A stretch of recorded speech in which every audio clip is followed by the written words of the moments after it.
Hi, I'm Regina. The digital clock on my nightstand blinked 11:43 p.m. when my dad knocked on my bedroom door. New Year's Eve.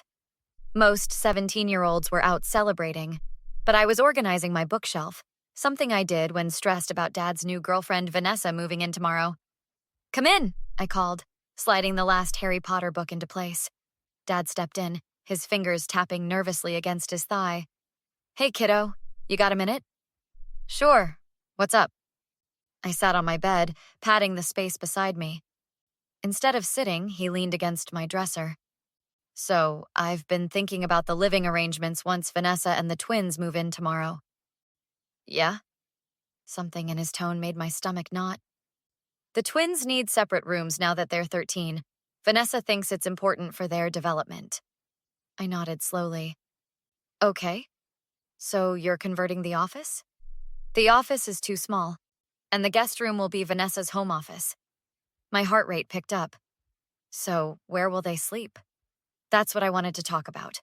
He gestured around my room. "This is the biggest bedroom besides mine." I blinked. "You want me to move to a smaller room?" "Not exactly." He wouldn't meet my eyes. "I need you to pack up tonight. You'll be moving to Aunt Linda's tomorrow morning." The floor seemed to drop beneath me. "What? You're kicking me out? On New Year's Eve?" "Not kicking out, Regina. Relocating. It's only 20 minutes away, and Aunt Linda has that nice spare room. I've lived in this house my entire life." I stood up, my voice rising. "This is my home." Dad held up his hands. "Please keep your voice down. Vanessa's downstairs." "She's here now? Tonight? So I'm supposed to pack 17 years of my life in 12 hours?" "I'll help you," he offered. "When did you decide this?" I demanded. "We've been discussing the logistics for a while." "And you're telling me now, on New Year's Eve?" "I didn't want to ruin your Christmas," he said. My phone buzzed. Casey texting. "Happy almost New Year. Coming to my party?" "I need to call Casey," I said flatly. After Dad left, I called Casey immediately, tears streaming down my face. "My dad's kicking me out, tomorrow, for his girlfriend's twins." I choked out. "He's what?" Casey's normally chill voice rose sharply. "He can't do that." "Apparently he can. He just told me to pack up. They're taking my room." "What about your mom?" "Europe with her new husband. She doesn't want me interfering with her fresh start." "My parents would let you stay here." "Dad says I'm going to Aunt Linda's. It's already decided." "Without even asking you or Aunt Linda?" "I don't know if he asked her." I hadn't thought of that. My phone rang again. Aunt Linda. "Regina, honey," she said, her voice tight with anger. "I want you to know I had no idea about this until 10 minutes ago." "He didn't talk to you about this before?" I asked Aunt Linda, pacing my room. "Absolutely not. He called asking if my spare room was ready for you to move in tomorrow." I nearly dropped my phone. Aunt Linda's voice was sharp. "Of course you're welcome here anytime, but this is not how family decisions are made." "What do you want to do, Regina?" she asked more gently. "I don't want to leave my house at all," I admitted. "But I don't think I have a choice." "Everyone has choices. Even your father, who's making terrible ones." "I have an idea. Don't pack anything yet. I'm calling Margaret." Margaret was my grandmother. Dad's mother. The next morning, Casey arrived at 9 a.m., followed by Aunt Linda and Grandma Margaret, whose face was thunderous. "Where is he?" Grandma demanded when I opened the door. "Kitchen," I replied. Dad was sitting at the table with Vanessa, a slim woman with highlighted hair. Coffee cups and moving boxes sat between them. "Mom?" Dad stood up, confusion written across his face. "Linda, what's going on?" "That's what I'd like to know, David," Grandma Margaret said, her voice arctic. "Regina called me at midnight in tears." Dad glanced at me accusingly. "This is a family matter." "Yes, it is," Aunt Linda interrupted. "And Regina is family." Vanessa cleared her throat. "David, maybe I should go." "No, stay," Dad said. "You're moving in today anyway. These are just some logistics to work out." "Logistics?" Grandma echoed. "Is that what you call throwing your daughter out of her home?" "I'm not throwing her out. Dad protested. She's going to stay with Linda. It's a perfect solution. Perfect for whom? Casey spoke up, arms crossed. Young lady, this doesn't concern you, Dad said stiffly. Actually, it does, I said. Casey's my best friend, and unlike you, she cares about what happens to me. That's unfair, Regina. I'm trying to make this work for everyone. By not telling me until the last possible minute? By not even asking Aunt Linda? The twins need... What about what I need? My voice rose. I'm your daughter, and they'll be my stepchildren, Dad countered. So you're choosing them over me? Vanessa touched Dad's arm.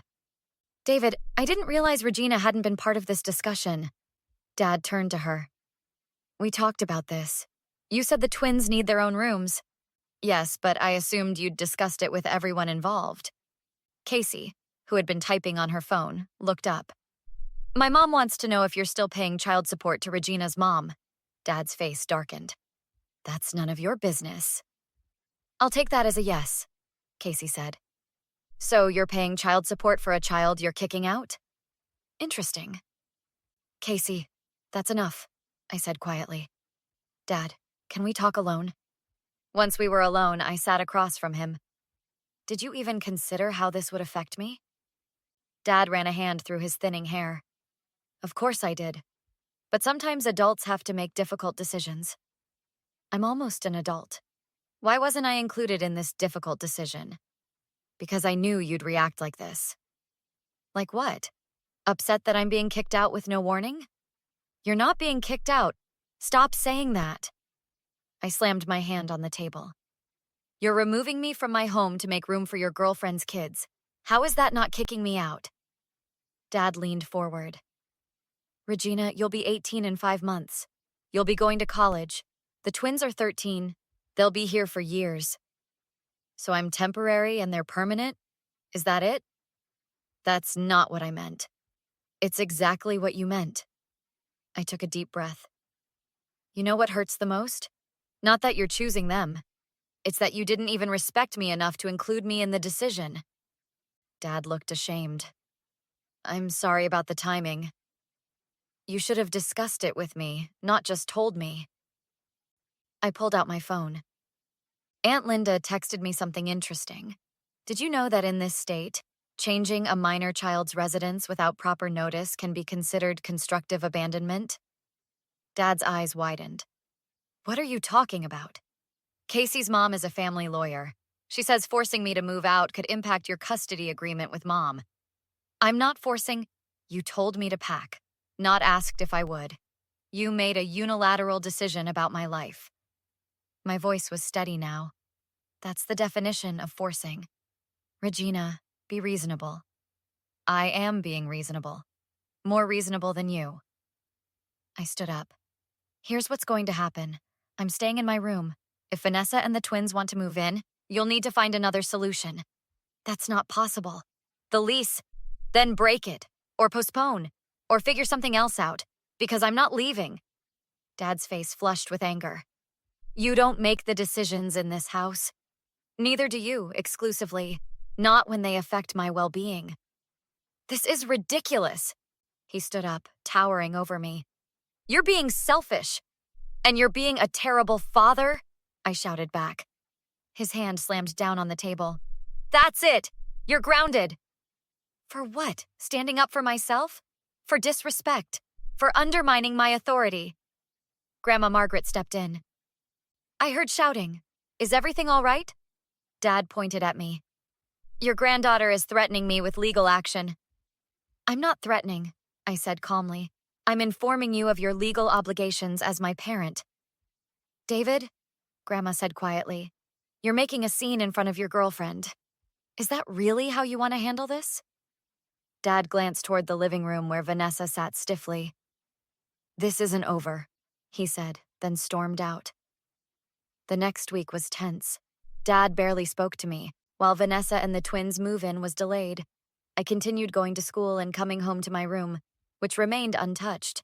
On Friday, I arrived home to find a stranger sitting at our kitchen table with Dad. Regina, this is Miss Harlow, Dad said stiffly. She's a family mediator. The woman smiled. Hello, Regina. Your father has asked me to help facilitate a discussion about the living arrangements. I set my backpack down. A mediator? Really? Yes, Miss Harlow replied. Sometimes when families are at an impasse, having a neutral third party can help. I'm not at an impasse. Dad is. I sat down. But I'll talk. Over the next hour, both Dad and I explained our positions.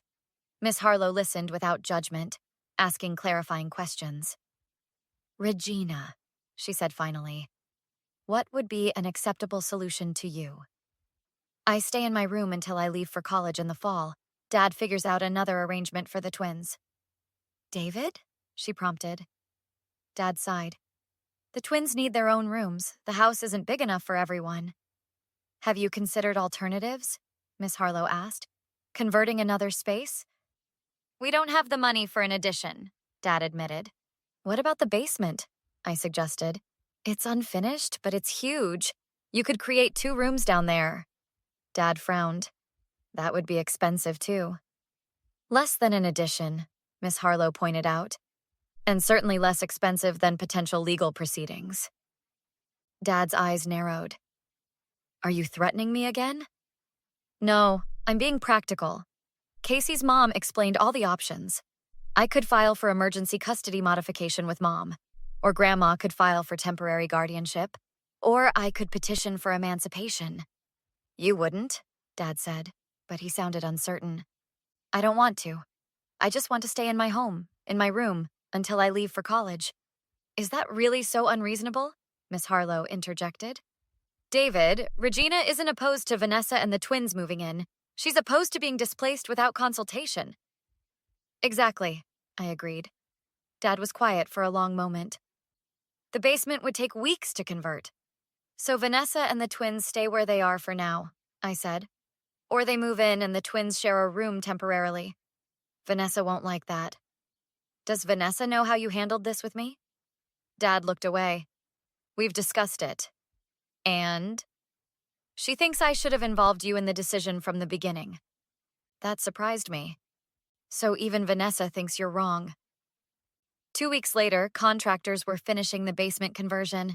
Dad had taken out a loan to expedite the work, and Vanessa and the twins were scheduled to move in that weekend. Casey and I sat on my bed, watching TikToks. I still can't believe you stood up to your dad like that, she said admiringly. Me neither, I admitted, but it felt good. My phone buzzed with a text from Dad. Can we talk downstairs? In the living room, Dad and Vanessa sat together on the couch. Regina, Dad began awkwardly. I wanted to apologize. The way I handled this situation was wrong. Very wrong, Vanessa added, giving him a pointed look. I should have talked to you first, gotten your input, worked together on a solution. Instead, I made assumptions and decisions without considering your feelings. I nodded, not making it easy for him. I'm sorry, he finished. Can you forgive me? I considered his question carefully. I appreciate the apology, but I'm not ready to forgive you yet. You were willing to throw me away for your new family. That's going to take time to get over. Dad flinched. I wasn't throwing you away. It felt that way to me. I stood up. I'm glad we found a solution that works for everyone. But our relationship has changed, Dad. You showed me where I stand with you, and I won't forget that. As I turned to go back upstairs, Vanessa called, Regina? I paused. For what it's worth, I think you handled this with remarkable maturity, more than some of the adults involved. I gave her a small smile. Thanks. Back in my room, Casey looked up expectantly. Well? He apologized, wanted forgiveness. And? I shrugged. Some things you can't just forgive and forget, but we'll be okay. Eventually. So what did you learn from all this? Casey asked. That standing up for yourself works. That I'm stronger than I thought. And that sometimes the people who should protect you the most are the ones you need protection from. Deep. Casey nodded approvingly. So, what happens when you go to college? By then, it'll be my choice to leave, not his choice to make me go. Have you ever had to stand up to someone you love? What did you do? Leave a comment below and don't forget to like and subscribe for more stories about family dynamics.